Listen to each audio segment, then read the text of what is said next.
Hey guys, it's Darwin. So I'm back from my section hike of the Continental Divide Trail and here to answer some more of your questions. If you'd like to ask a question for next week's Q&A, you can either leave them in the comment box below or send me a video question over to darwinonthetrail@yahoo.com, and then next week I'll answer as many as I possibly can.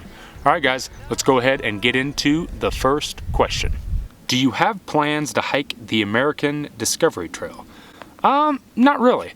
That being said, there's a lot of trails that I don't really have plans to hike, but I could see myself hiking in the future. Now, I have actually hiked a couple sections of the American Discovery Trail. It runs through southern Illinois and southern Indiana, and I'm originally from southern Indiana, so I've actually done a lot of hiking on that trail when I was getting kind of my hiking legs and getting into backpacking. But as far as doing a full through hike, from what I hear, that's a pretty hard trail, super long, no support, really hard to resupply. Actually, in 2015, when I was on the AT, I watched a documentary of a guy hiking the trail, and he was like one in like 20 people to ever through hike the trail. So there's not a lot of people out there, there's not a lot of support, and from what I hear, there's a lot of sections that don't have water, so it's a really insanely tough trail to hike. So maybe, but probably not. Thoughts on using a 2-liter gravity feed water filter? Thinking of using the Sawyer 2-liter gravity system, except only using the dirty bag and gravity feeding into one water bottle. So, I actually used a gravity feed system in 2015 and 2016 on the Appalachian Trail. If you haven't seen that video yet, I'll put a link up here in the corner, and you can go check out kind of how I put mine together.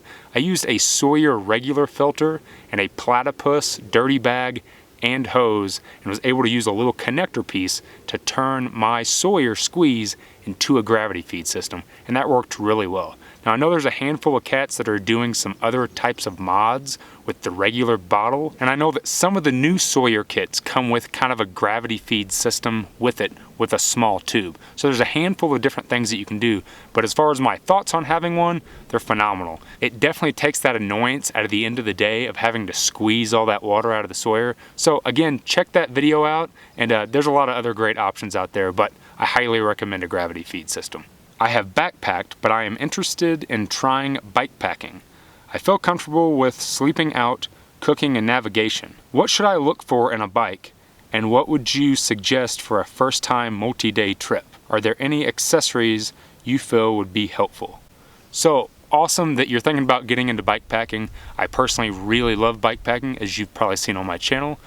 Some bikes that I would actually suggest looking at are really anything that Surly makes. The ECR, which is a bike that I ride, I'll put a gear review of that up here. The Krampus is a phenomenal bike. The new Karate Monkey is a phenomenal bike. The new Ogre is a phenomenal bike. So definitely check out some of the bikes that Surly has in their lineup.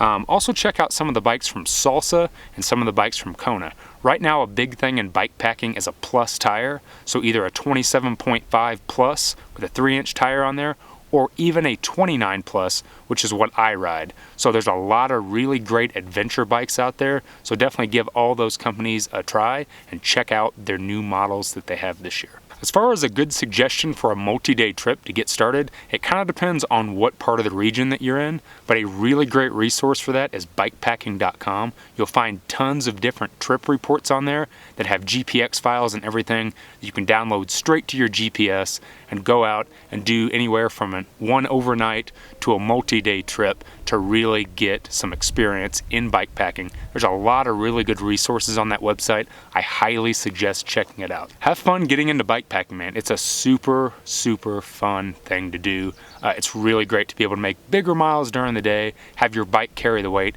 and have an adventure and see the world off of a bike. Hey Darwin, I guess this one's for Snuggles. I journal daily and was wondering if waterproof engineer's notebook is necessary on the trail. If not, how did she keep her journal safe, dry? Thanks. So, Snuggles actually didn't use any type of waterproof journal or Write in the Rain journal, because they do have some waterproof stuff out there. She actually just used a regular journal, a regular little small notebook, kept it in a big gallon Ziploc bag, and then whenever she had filled up all of her notes in all of her pages, she would just send it home or send it back to her mom's house and then just pick up another one on the trail from a Dollar General or a Family Dollar or a Walmart or something like that. So she didn't keep any particular waterproof. She just pretty much kept it in a Ziploc bag, and that worked for her. And then just a regular pen. So nothing fancy, nothing expensive, just a good dollar notebook will do you. Just make sure you put it in a Ziploc bag and keep it dry. Any advice for hiking south on the AT? I don't really know what that question's pertaining to, but as far as I'm concerned, whether you're going south, north, or flip-flopping, just get out and hike on the AT. Really, you know, it's up and down both ways. So one way is not easier or harder than the other. It depends if you're talking about a weekend trip or a through hike. From what I understand, doing a through hike, it's a little bit more challenging starting from Katahdin and coming down, where with a northbound hike, it seems like whenever you start out, kind of the way that the terrain is formed and how the trail is, it almost lets you get those hiker legs and get ready for Vermont, New Hampshire, and Maine, those really hard states. Plus, that's kind of the big payoff of a northbound hike. So as far as hiking southbound, go for it. Just get out there and hike. Enjoy the AT. I'd like to know more kind of about what your question is though. Like I said, if you're talking about through hiking, it's a great option. There's not as many people doing it, but it's starting to grow bigger and bigger in popularity. But regardless, just hike, man. Did you meet many different nationalities while hiking the AT? It seems that most through hiking vloggers are American. Did you meet Canadians on the trail? And do you know of any Canadian through hiker vloggers? I'm asking because I'd like to know if these hikers have any important insights about hiking in the US, such as extended travel insurance. Great questions. I met tons of different nationalities. I met people from Canada, people from Australia, people from Germany, people from Japan, Sweden, all over the place, tons of different nationalities. That was a bug. I know there is a couple that is on YouTube. I can't remember their name, but they are from Canada. They hiked the PCT last year, and they do a lot of videos about the PCT. As far as AT vloggers on YouTube that are from Canada, I don't really know of any. Then again, I don't really check what people's nationality is, and I haven't ever heard anybody talking about traveler's insurance, but that is definitely something good to look into. But tons of different nationalities, all different types of people. In the end though, when everybody's out there, everybody's just hiker trash, regular AT hiker trash, no matter where you're from, the color of your skin, your sex, your sexual orientation, whatever, we're all hiker trash out on the AT.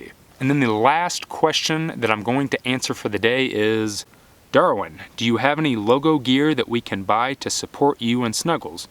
Moral patches, etc.? Actually, Snuggles and I just launched our Spreadshirt website, so if you want to check that out, I'll put the link in the description box below, and that is a link to the website where we, right now, are currently just selling some shirts that have a couple logos on them. But coming soon, there'll be some hats with my logo on there, some patches, stickers, buttons, a bunch of other stuff. It's something that Snuggles and I have been trying to put together for a while. We've been kind of slow on it. It's kind of been on the back burner because of all the other stuff that we have, but we just launched that website, so go check that out and get you some swag. Really appreciate the question, the opportunity to tell you guys about it, and thanks for the support, man. Alright, so like I said, if you want to ask a question for next week's Q&A, you can either leave it in the comment box below or send me a video question, a video of you asking me a question over to darwinonthetrail@yahoo.com, and then next week I'll answer as many as I possibly can.